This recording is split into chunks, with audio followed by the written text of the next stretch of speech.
What's going on? So November 6th, Thursday, I was just doing some reflections on business and life and everything, and I want to make a quick update video as well, and some lessons, one major lessons that I've observed and learned. Um, so it's November right now. First thing I want to say, I left my job end of July, and I basically had the entire August to myself until now, right? So August, September, October, it's actually a good 3 month recap at this point.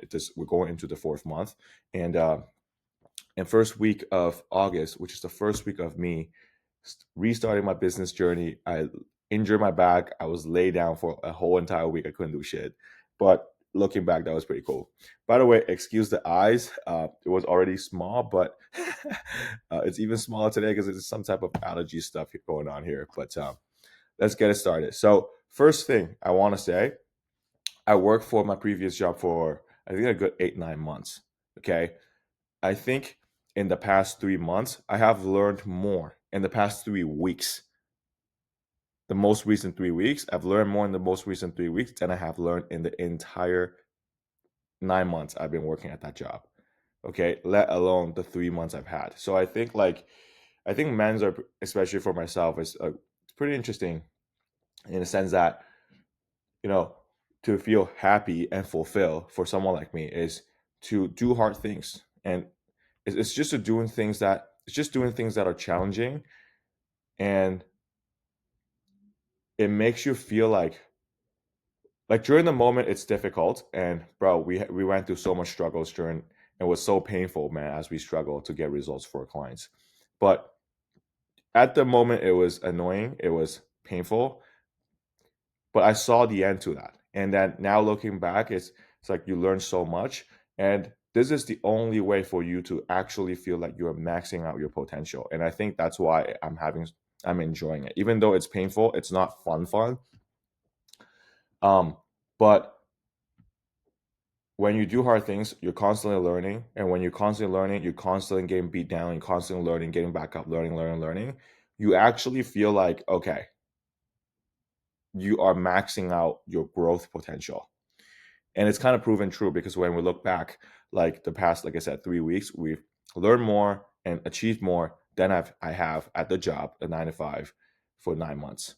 So it's true. And looking back, even though I didn't get paid, I take it back.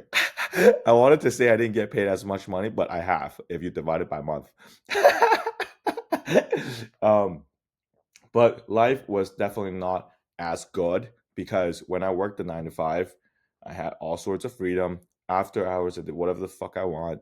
And then weekend, I went to hang out with people. I actually lived a like 9 to 5 um, life. Although like a lot of the weekends I spent in libraries learning and stuff, that's still technically a hobby, right?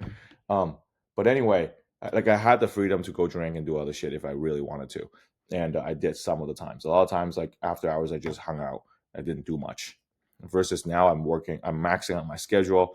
I'm working basically all my waking hours. And when I say work, sometimes it's not just work. It's like learning things, reading, and all that stuff too, which is fun. Um, so yeah, like that's the number one thing. Even though life isn't as fun and good, um, I'm having so much more fun.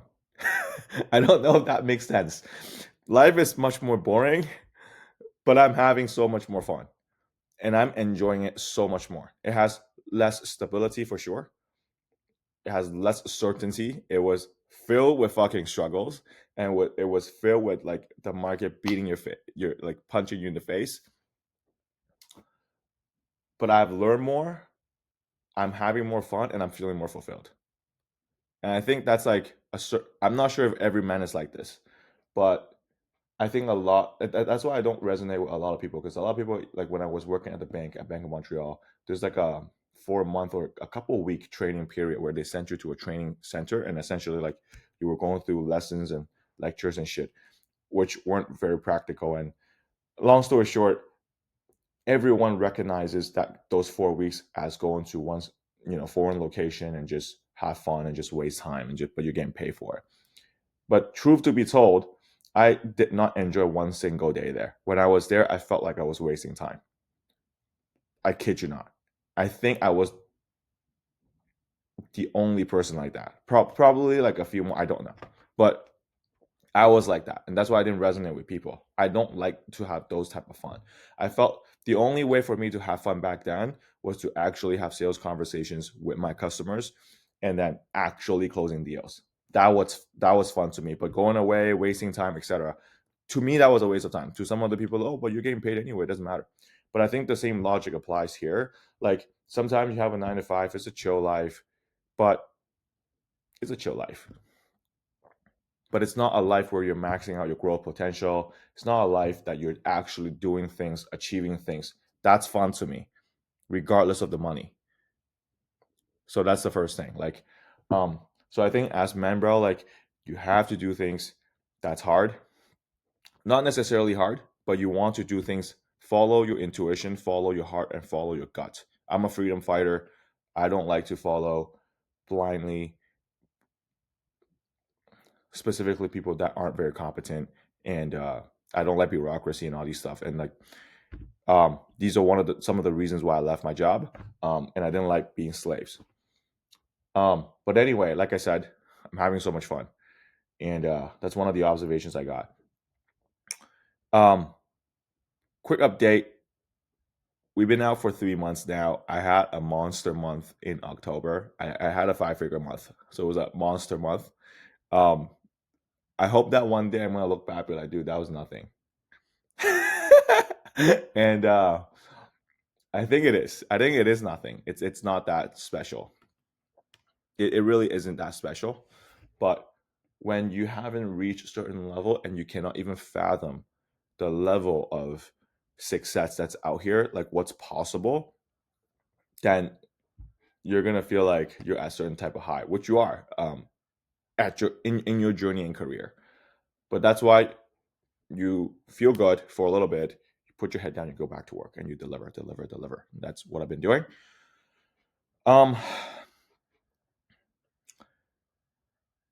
I guess speaking of that, we could talk a little bit about sales. I've been making some videos here and there about sales funnels, and there are 4 like major funnels that I just want to talk about, which is getting customers from content, getting customers from running ads, getting customers from cold emails, getting customers from cold calls, in that order. Because I think content and ads, that's one same funnel, similar to a certain extent. And then for cold calling, cold email, that's one funnel. And once someone have seen your, I guess, promotion material, in a cold email would be the actual email, and a cold call would be the call that you made. In a content was the content that you posted to drive them to book a call. The ads is obviously the ad. Once they've seen that thing and they go to the next step to actually book the call, and I think that's exactly where everything changes. For ad and content, the messaging, the questionnaires, the booking process, and then the logistics after they book a call, ads and content is quite similar. But for cold email and cold calls, these 2 are very similar, but these 4 are different. Like cold call, cold email have a similar logistics after they book a call or when they book a call, and ads and content have a similar one, but these 2 are different. Understand? So ad and content similar, cold email, cold call similar, but these 2 sections are different. And let me explain a little bit why. Sometimes, and this is another observation, by the way, I think majority of the business that I've noticed, I used to not understand this, which is how, like, direct response, in my opinion, is the best marketing out there. Well, no, not the best marketing, but something that got me the most results. And then, like, how are most marketing agencies or business out there? They have this like vague, broad ass website messaging and just don't make sense. Like, I help your fuck. I don't know. Like, I don't know. I speak live into your brand. Like what does that mean? Versus direct response, like I'm gonna get you 1 to 3 customers by the end of December doing XYZ, XYZ. And the direct response ones is what gets me all the results so far. And here's why. Now I understand. Because at the bank, when I worked at a bank, I did not understand direct response. It was purely obviously the broad side. And that just tells you a lot. The banks is one of the biggest companies here in Canada, in Toronto, right? And if you go on Google Map, you search the marketing agencies. You go on LinkedIn, you search the marketing agencies. You search in general companies. If you go onto their marketing materials, it's rarely any direct response material. It's usually like broad things. And the reason is this: most businesses are built off of referrals, word of mouth. They have a good product or service, then they get one customer, then that one customer refers one customer, and then they go to in-person networking events, they go to roadshows. So the like part, know, like, trust, respect. The like part is a huge portion of how they get their business. They meet people like them, and then by default not by default, and then over time they trust them more, they like them more, they respect them more, and then they buy. Especially in the Canadian market. So why am I saying this? When someone buys your shit based on liking you, of course the messaging needs to be a little bit more broad and vague and politically just and liberal and more nice. You can't have a funnel be like, hey, if you're not already running 10K ads, leave this page right now. That's rude. Okay. And if you put this in front of the people that's coming from referral, they're going to resent that, oh, this guy's an asshole. Because the whole point of working with you or even knowing who you are in the first place is because they liked you. And now you're showing that you're an asshole. Does not resonate. Boom. They don't book a call. And this is exactly what happened to my client this week. And here's now, when a prospect books a call and he's like exactly what I described, right? You do a cold call, they like who you are, you have a direct response, you make a good offer, they like who you are, they like you do some free work, they like who you are, and then they go to a booking page, it's like, if you're not doing XYZ already, please leave this page. And then it's gonna resent them. And here's why. Most businesses, like I said, build their business off of referrals, word of mouth, or whatever, especially if your customers told you flat out, most of my business comes from that channel. They do not understand cold traffic. They do not understand direct response. They cannot fathom that you could put out a content or an ad and that in 2 days you're going to have 30 fucking calls booked. They don't know what that looks like. They don't know that's fucking possible. I do. And we do, because we've seen that in our lives. Like, we've seen that for ourselves. I did that for my clients. 2 of my clients, we did that. We see it on Twitter. People talk about them doing that for their clients. We see it in communities, etc. We know it's possible. And for the people that know that it's possible, we do know that out of those fucking 30 calls booked in 2 days, a huge amount of them is going to be not serious, not fit people, and not qualified people. A lot of them are not even going to show. And a lot of them show, but they're not serious people. And they're not people that you want to spend. They're time wasters, the tire kickers. And that's why when people book a call, or even right before they book a call, you need to let them know in your messaging somehow that, hey, if you're a tire kicker, you're not welcome. And that you don't book a call. And that's why you say things like, hey, if you're not already doing XYZ, please leave this page. So it's just a very logical business transaction or a business move, because you want to save your time for people who are actually serious. Let's not even talk about qualified and fit, but serious people, right? But going back to what I said, if the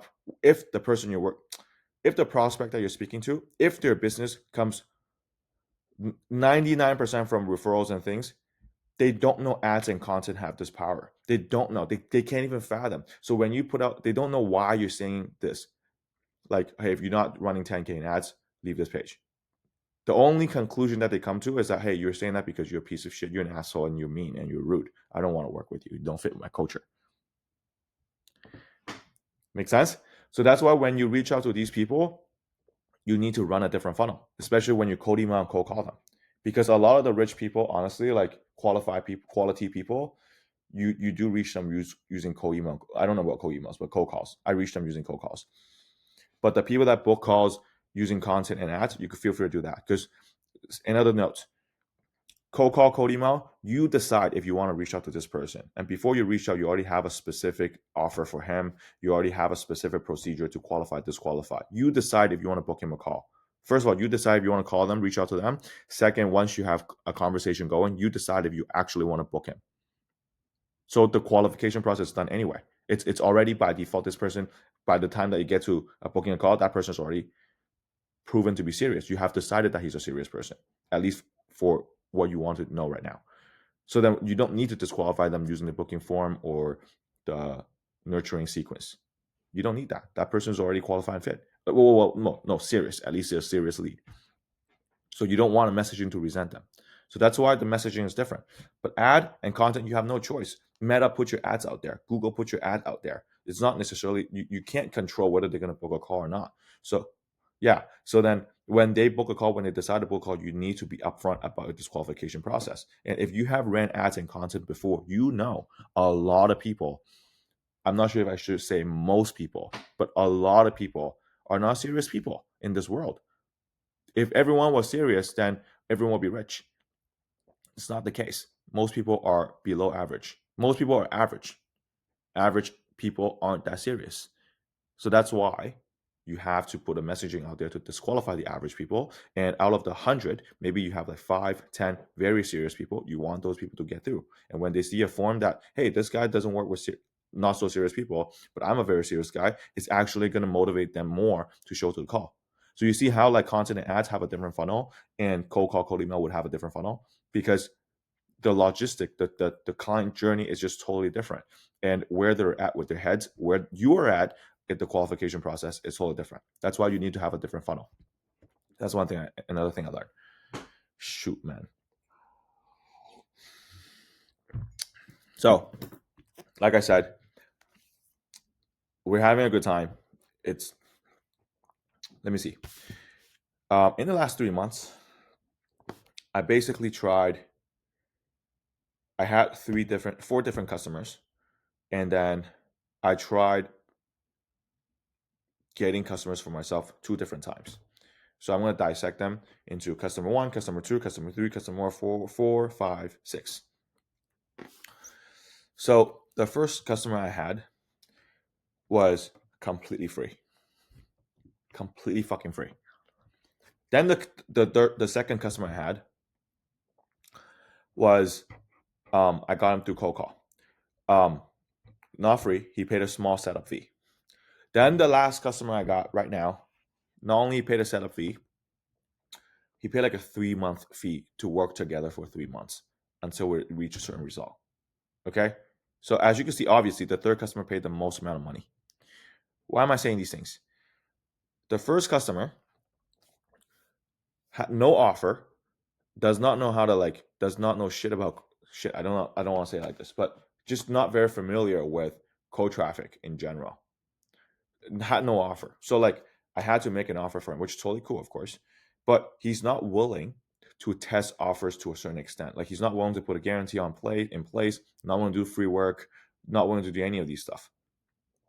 He's still a good client, and we still got some results for him. But he paid no money, right? The second customer, he paid like, I think it was like $1,000 setup fee, 1,500, something like that. He wasn't willing to do free work, but I think he was open-minded in a way. He was 50-50 on doing free work. He was kind of down, not kind of down, depending on the actual free work itself. But it was very flexible with the type of offer we would make. Because like he had a large agency, it was a marketing agency. He sells ads, SEO, content, what else? Web design, app development, all these things. So, and then he was very flexible, very coachable, in a sense of like, hey, I think the offer, we need to sell an offer this way, this way, this way, using this angle, this angle, this angle, put a guarantee here, here, here, here. And then once we have a guarantee, you could just disqualify them on a sales call if they truly don't qualify for the guarantee, etc. Like he was open-minded. Yeah, let's do it. Let's run it.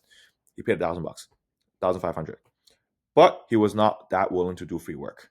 And but then in this case, he went out to meet prospects. Like he went in person to meet them. The last guy who paid the most amount of money, 5 figures, literally, all sorts of flexibility with the offer, willing to do free work, paying for my SaaS, and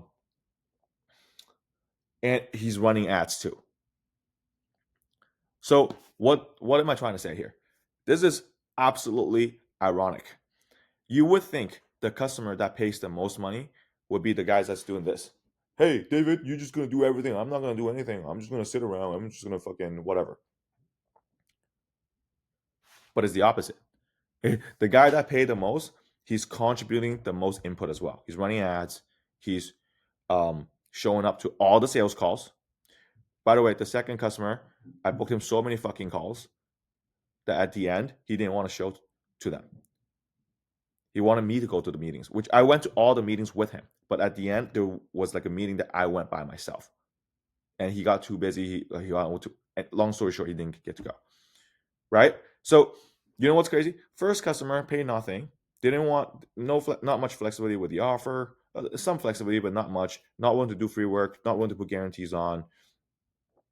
And then he was willing to meet customer in person as well, but ideally customer that came to him instead of him going out. Second customer, pay some money, lots of flexibility on offer, not super flexible with guarantees, still open-minded, not willing to do free work, willing to go meet people in person, go out of his way, which is great and appreciate that. But not super motivated because at the end doesn't want to take meetings. And lastly, the guy that paid fucking literally 10 times the money. Like, he's willing to do the work, already running ads, doing free work, running content, and like just obviously lots of open I made the offers, tons of flexibility, all types of flexibility, everything just go, go, go. I don't know. Like, this sounds pretty obvious that you want to, like, it sounds obvious that high quality customers are obviously better customers, but like, what the hell is high quality, right? I guess it's not that obvious that the highest paying customer is the one that actually also puts in the most amount of work in order to prove or in order to create that result, which is to a certain extent proving as well that he is a good customer. So the best customers out there, they pay the most money, they spend the most time, they put in the most work. And that was actually my thesis after my second customer. And then that's why I list out like, so after my first customer, I went out of my way to get myself a second customer, right? So at that stage, I was pretty much okay to take on any customer and I call everyone in Toronto. Then after my second customer, I went out of my way. At that point, I was a different person. I disqualified 90% of people. I didn't even want to reach out. And then once I reached out, I was very ruthless in terms of like, hey, you need this before we work together.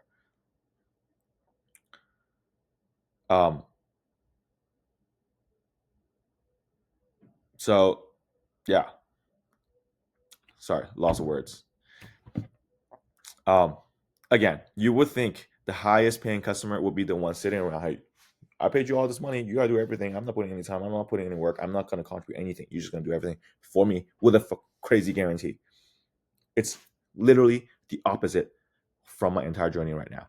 The person that pays the most money, does the most work, putting the most time, cares about it the most. And okay, back to what I was saying. So the second time when I got my customer, when I was looking for a customer, I literally said, you know what, this is ironic. If I charge a high setup fee, that fucking setup fee is not for me, bro. That setup fee is not charged for me. Because like, look, charging a setup fee from 1,500 to like 3,000, it makes no difference. It's not going to change my life. Sure, it is more money and it's great, but it's not going to change my life. I'm not a millionaire yet. So it doesn't change my life. However, because I charge you more, number one, it proved to me that you believe in me more. Number two, it shows that you believe in my mechanism more. It's not just like, hey, let's just see if it works. No. In order for you to come up with 10K or a higher amount of whatever setup fee than just 1,000, you have went through the thinking in your private times or whatever. Long story short, you went through the disqualification process yourself. You genuinely think that I'm going to do good work, I'm going to work hard, I'm a good fit, and then the mechanism is actually going to work for you. You have went through those thinking, because otherwise you would not have paid 10K. And you have also went through the consideration of like what kind of input of work that you're going to put in. You have went through the consideration of what result you're going to get from this and what type of contribution you're going to put in. So the fact that you're paying 10K showed, in order for you to pay 10K, you have went through a well thought of process. And by the time that you are paying the 10K, your commitment is there because you already went through the thinking process. And I think that's why people that pay more money are serious, like better customers. It's not because the money itself, it does. But the money, the fact that you're paying high money, you first of all, you went through a nice thinking process. You actually think it works. Second, if it doesn't, and I told my customer, by the way, this is the fucked up part too. I told my highest paying customer, I'm like, yo, in the next 3 months, if you feel like I don't work hard, if you feel like I suck, if I'm no good, no worries. All the money back to you. No problem. Full refund. But the opposite is the same. If I feel like you're not showing up for yourself, if I feel like you're not doing what's required, whatever, obviously you could list out the things that they need to do, then I'm not going to give you back the money. Plain and simple. I told him, like, if you are doing everything and I'm doing everything, we don't disqualify each other. And by the end of the 3 months, I'm not getting the result that I told you I'm going to get. I'm going to work for you for free for another 3 months or 6 months, whatever I said. It doesn't matter. I don't mind. And I don't mind to give the money back too. Because if I don't get the result, why? I don't deserve the money anyway. Right? So I said that. And he said, yeah, no problem. Bam. Think about if you said this to a cheap customer. Excuse me. Right? So that's why you need to charge a higher fee. Because when you charge a higher fee, the customer is more committed. The fee is, again, it's not for myself to get rich. The fee is in place so that the customer has went through a nice thinking process. They're actually committed. And then when they show up, they're forced to keep showing up, even when they're not motivated. They're like, fuck, I pay 10K for this. I pay 20K, 30K for this. I got to keep going to get my money back. And David is doing everything he can already. I got to do whatever I got to do to support whatever, right? I got to show up too. Because I'm getting my money back. And obviously, we went through the thinking process. We are going to get our money back if we just actually execute. So, like, it just keeps them in check. Okay? So, side note, if you have a customer next time who's super lazy, you're doing everything. For example, in my case, I'm building the list, DQing all the leads, calling the fucking leads, nurturing them, even showing up to the sales meetings. But then your customer is not doing what it takes to actually close the deal, then charge them a little fee. You don't have to yell at them. That's what I used to do when I was younger. Like, I would yell at them and get frustrated. But no, you don't have to. Like, we're business people in here. Just charge them an extra 10K.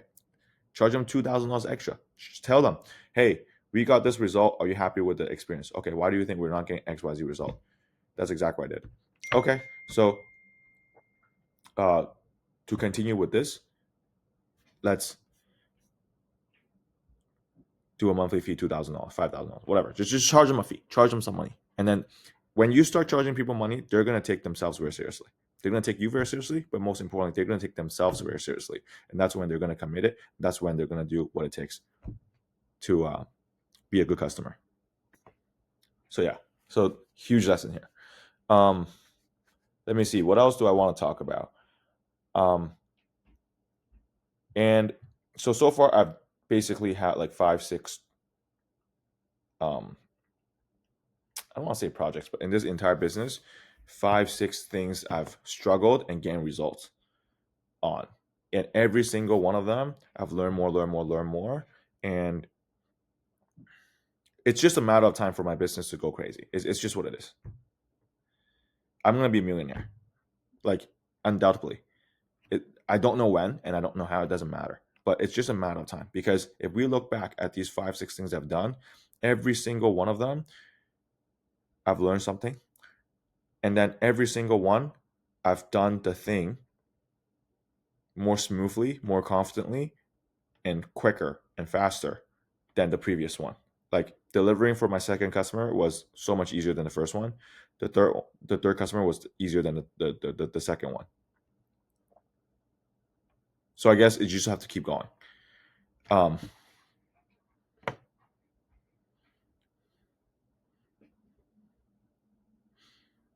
I guess I could also document a little bit more. So in my first customer, the tools I used to actually get a result was just Google Map and then a phone dialer kind of thing. And then after the first customer, I had to get customer for myself, did the same thing. Then for my second customer, same thing. After the second customer, I went to look for more customers. It was Google Map, but also LinkedIn Sales Navigator. Basically looked at all the marketing agencies, definitely in Toronto, but probably the entire Ontario as well. And then that's how I formed my, I think, a lot of thesis and offer for them. But anyway, after that, with my current customer, it's Google Map, LinkedIn,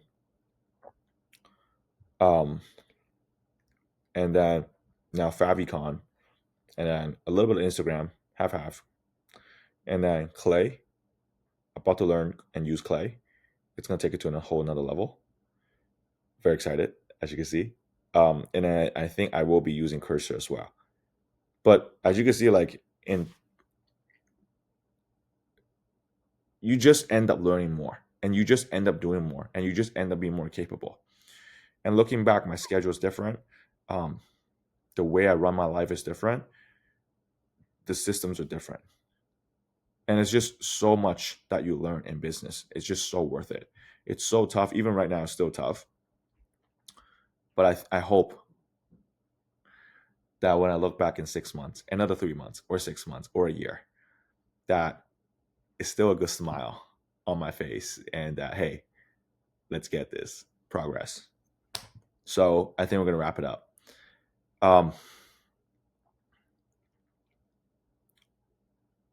I guess that being said, like, even for my customers, I need to come with a more ruthless disqualifying process, which I think I'm going to be able to do with Clay, and in the future, Cursor as well. Because even for my customer, yeah, you could close like cheaper customers, but if it's a nightmare for them to fulfill, then ultimately they're not going to continue to want to work with me either, right? And it's not to the best benefit of my customer. So I think even for myself, same logic for me. I want to target only and be ruthless with not so qualifying customers and charge a lot of money upfront. Maybe not upfront. The point is not upfront. The point is like commitment. Get serious, committed customers. I think I need to do the same for my customers when I help them to get more customers. That people that are willing to be committed, and that can be shown using their, whether they pay money upfront, time upfront, or whatever. That being said, I need to work on list building. That is the number one important things, actually, which no one talks about, not too many people talk about. To target only qualified customers, of course, and don't waste time on gatekeepers. Don't waste time on people that's not actually qualified. Don't guess. There's more leads than your time in this world. So be very ruthless in disqualifying people, and be very selective who you spend time reaching out to, qualifying fit. So I got to work on that using Clay. But anyway, I think we're going to wrap it up. We talked about a lot of fun things, I think.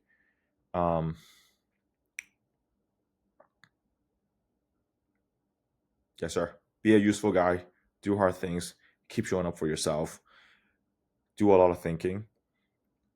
Do a lot of observation in collecting data, gathering information. Then you need to dissect and distinguish hearsay information, or just any information in oral opinions, versus facts. Then you need to separate the facts into relevant and important facts,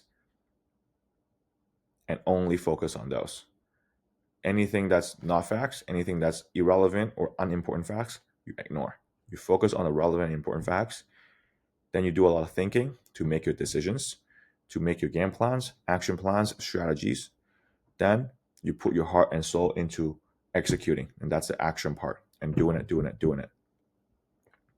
Then you just repeat the whole process, because once you do a lot of actions, you're going to get enough of a set of data before you should do more action. And you're going to take this data. Now you repeat a step one, which is gathering information. You take this information, then you repeat a thinking process, strategy, game plan, action plan. Then you again put in a lot of actions. And if you keep repeating this process, you're going to run into a lot of iterations, and you're just 10,000 iterations away from winning. I'm not there yet. I will be there. So let's go. Keep going, my friend.